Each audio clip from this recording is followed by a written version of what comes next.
ಧನಿಕನೇ ಆಗೋ, ದುಡಿದು ರಾಜಕಾರಣಿಯಾಗೋ, ಹಿಂದೂ ಮುಸ್ಲಿಮನೇ ಆಗೋ, ಬೌದ್ಧ ಕ್ರೈಸ್ತನೇ ಆಗೋ, ಒಟ್ಟಿನಲ್ಲಿ ಏನಾಗೋ ಮೊದಲು ನೀ ಮಾನವನಾಗು ಅಂತ ಹೇಳುತ್ತಾರೆ. ಅಂದ್ರೆ ಮೊದಲು ಮಾನವನಾಗೋದನ್ನ ನಾನು ಕಲ್ಕೋಬೇಕು. ಏನಾದ್ರೂ ಆಗು ನೀವು ಜಗತ್ತಿನಲ್ಲಿ ಎಂಥ ಒಂದು ಹುದ್ದೆಯೊಳಗಾದ್ರೂ ಇರೋ, ಮೊದಲು ಮಾನವೀಯತೆಯನ್ನು ತುಂಬಿಕೊಂಡು ಮಾನವನಾಗೋದನ್ನ ಕಲಿ ಅಂತ ಹೇಳುತ್ತಾರೆ. ಕೇವಲ ಇವರಷ್ಟೇ ಅಲ್ಲ, ನಮ್ಮ ಒಂದು ಕನ್ನಡದ ಅಂದ್ರೆ ಇಡೀ ನಾಡ ಕಂಡ ಹೆಮ್ಮೆಯ ಕವಿ, ಜ್ಞಾನಪೀಠ ಪ್ರಶಸ್ತಿ ಪುರಸ್ಕೃತರಾಗಿರ್ತಕ್ಕಂಥ ಕುಪ್ಪಳ್ಳಿ ವೆಂಕಟಪ್ಪನವರು ಒಂದು ಮಾತು ಹೇಳುತ್ತಾರೆ. ಏನು ಅಂತಂದ್ರೆ, ನೀವು ಮೊದಲು ಮಾನವನಾಗೋ, ತದನಂತರ ವಿಶ್ವ ಮಾನವನಾಗು ಅಂತ.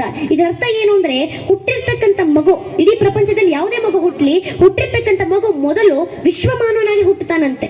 ಆದ್ರೆ ಬರ್ತಾ ಬರ್ತಾ ಬೆಳೀತಾ ಏನಾಗ್ತಾನೆ ಅಂದ್ರೆ, ಬಡವ ಬಲ್ಲಿದನೆಂಬ ಈ ಸಾಮಾಜಿಕ ಪರಿಸರದ ಒಂದು ಸಂಪ್ರದಾಯಗಳಂತೆ ಅವನು ಅಲ್ಪಮಾನವಾಗ್ಬಿಡುತ್ತಾನೆ. ಆದ್ರೆ ಅದೇ ಮಗು ತಿರುಗ ವಿಶ್ವಮಾನವನಾಗಬೇಕು ಅಂತಂದ್ರೆ, ಈ ಸಮಾಜದಲ್ಲಿ ಇರ್ತಕ್ಕಂಥ ಜಾತಿ, ಧರ್ಮ, ಮತ, ಪಂಥ, ಬಡವ ಬಲ್ಲಿದ ಭೇದ ಭಾವದ ರೇಖೆಯನ್ನು ಯಾವ ಮಗು ಮೀರುತ್ತಲ್ಲ, ಆ ಮಗು ತದನಂತರ ಮತ್ತೆ ವಿಶ್ವಮಾನವನಾಗ್ಲಿಕ್ಕೆ ಸಾಧ್ಯ ಅಂತ ಕುವೆಂಪು ಒಂದು ಮಾತು ಹೇಳುತ್ತಾರೆ ಅಂತ.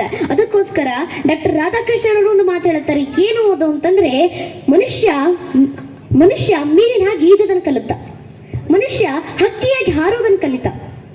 ಆದರೆ ಮನುಷ್ಯ ಮಾನವೀಯ ಮೌಲ್ಯಗಳನ್ನು ಅಳವಡಿಸಿಕೊಂಡು ಯಾವತ್ತೂ ಕೂಡ ಮಾನವನಾಗೋದನ್ನು ಕಲೀಲೇ ಇಲ್ಲ ಅಂತ ಹೇಳುತ್ತಾರಂತೆ. ಅಂದ್ರೆ ಮಾನವ ಎಲ್ಲವುದನ್ನು ಕಲಿತಾನೆ, ಆದ್ರೆ ಮಾನವನಾಗೋದನ್ನ ಬಿಟ್ಟು ಈ ಜಗತ್ತಲ್ಲಿ ಏನೇನಿದೆಯಲ್ಲ ಎಲ್ಲವನ್ನ ಕಲಿತಾನೆ ಮನುಷ್ಯ ಅಂತ. ಮೊದಲು ಏನ್ ಮಾಡ್ಬಿಟ್ಟಿದ್ದಾನೆ, ಮಾನವೀಯ ಮೌಲ್ಯಗಳನ್ನು ಅಳವಡಿಸಿಕೊಂಡು ಮಾನವನಾಗೋದನ್ನೇ ಮರೆತು ಬಿಟ್ಟಿದ್ದಾನೆ ಅಂತ ಹೇಳ್ಬೋದು. ಅದಕ್ಕೋಸ್ಕರ ಇವತ್ತು ಸ್ವಾಮಿ ವಿವೇಕಾನಂದರಿಗೆ ಒಬ್ಬ ರಾಜ ಕೇಳುತ್ತಾನಂತೆ, ವಾಟ್ ಈಸ್ ಲೈಫ್ ಅಂತ ಕೇಳಿದಾಗ ಸ್ವಾಮಿ ವಿವೇಕಾನಂದ ಹೇಳುತ್ತಾರೆ, ಸುತ್ತಲಿನ ಪರಿಸ್ಥಿತಿಗಳು ನಿನ್ನನ್ನು ತುಳಿಬೇಕು ಅಂತ ಕಾತರದಿಂದ ಕಾಯ್ಕೊಂಡು ನಿಂತಾಗ ಅದನ್ನ ಮೀರಿ ಎದ್ದು ನಿಲ್ಲುವಂತ ತಾಕತ್ ತೋರಿಸ್ತಿಯಲ್ಲ, ಅದೇ ಬದುಕು ಅಂತ ಹೇಳುತ್ತಾರೆ. ಹಾಗಾದ್ರೆ ಬದುಕು ಅಂದ್ರೆ ಏನು ಅಂದ್ರೆ, ಬ ಅಂದ್ರೆ ಬರೀ, ದು ಅಂದ್ರೆ ದುಡ್ಡು ಮಾಡಿಕೊಂಡು, ಕು ಅಂದ್ರೆ ಕುತ್ಕೊಳ್ಳೋದಲ್ಲ ಅಂತ. ಬರೀ ದುಡ್ಡು ಮಾಡ್ಕೊಂಡು ಕುತ್ಕೊಳ್ಳೋದು ಬದುಕಲ್ಲ. ನಾವು ದುಡ್ಡು ಮಾಡ್ಕೊಂಡು ಕುತ್ಕೊಂಡ್ರು ಸಹಿತ ಅದು 4 ಮಂದಿಗೆ ಉಪಯೋಗ ಆದ್ರೆ ನಮ್ಮ ಬದುಕು ಸಾರ್ಥಕವಾಗುತ್ತೆ, ನಮ್ಮ ಜೀವನ ಪಾವನವಾಗುತ್ತೆ ಅನ್ನೋದ್ರಲ್ಲಿ ಅನುಮಾನ ಇಲ್ಲ ಬಂಧುಗಳೇ ಅಂತ ನೋಡಿ. ಅದಕ್ಕೋಸ್ಕರ ಅಂತ ಒಂದು ನಮ್ಮ ಕನ್ನಡ ನಾಡನ್ನ ಉಳಿಸೋಣ, ನಮ್ಮ ಭಾರತ ದೇಶವನ್ನ ಅಭಿವೃದ್ಧಿ ಹೊಂದಿರುವಂತಹ ಒಂದು ದೇಶದಲ್ಲಿ ಒಂದು ಮಾಡೋಣ ಅಂತ ಹೇಳುತ್ತೇನೆ.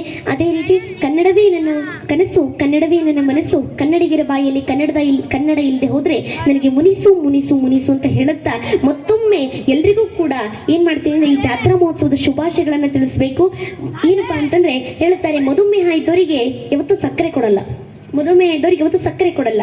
ಅದೇ ರೀತಿ ರಕ್ತದೊತ್ತಡ ಇದ್ದವರಿಗೆ ಯಾವತ್ತೂ ಉಪ್ಪು ಕೊಡಲ್ಲ, ರಕ್ತದೊತ್ತಡ ಇದ್ದವರಿಗೆ ಇವತ್ತು ಉಪ್ಪು ಕೊಡಲ್ಲ. ನಾ ಇರೋವರೆಗೂ ನನ್ನ ಕನ್ನಡವನ್ನ ಬಿಡಲ್ಲ, ಕನ್ನಡಿಗರ ತಂಟೆಗೆ ಬಂದ್ರೆ ಚೆನ್ನಾಗಿರಲ್ಲ ಅನ್ನೋ ಒಂದು ಮಾತನ್ನ ಹೇಳುತ್ತಾ ನನ್ನ ಮಾತನ್ನ ಮುಗಿಸ್ತೇನೆ. ಅದೇ ರೀತಿ ನನ್ನ ತೊದಲುಡಿಗಳನ್ನ ಆಲಿದಂತಹ ತಮ್ಮೆಲ್ಲರಿಗೂ ನನ್ನ ಹೃತ್ಪೂರ್ವಕವಾದಂತಹ ಅನಂತ ಕೋಟಿ ಶರಣಾರ್ಥಿಗಳನ್ನ ತಿಳಿಸ್ತಾ ನನ್ನ ಒಂದು ಮಾತುಗಳನ್ನ ನಿಮ್ಮ ಅಡಿಯಲ್ಲಿ ಇಡ್ತಾ ನನ್ನ ಮಾತನ್ನು ಮುಗಿಸ್ತೇನೆ. ಜೈ ಹಿಂದ್, ಜೈ ಕರ್ನಾಟಕ ಮಾತೆ. ಧನ್ಯವಾದಗಳು.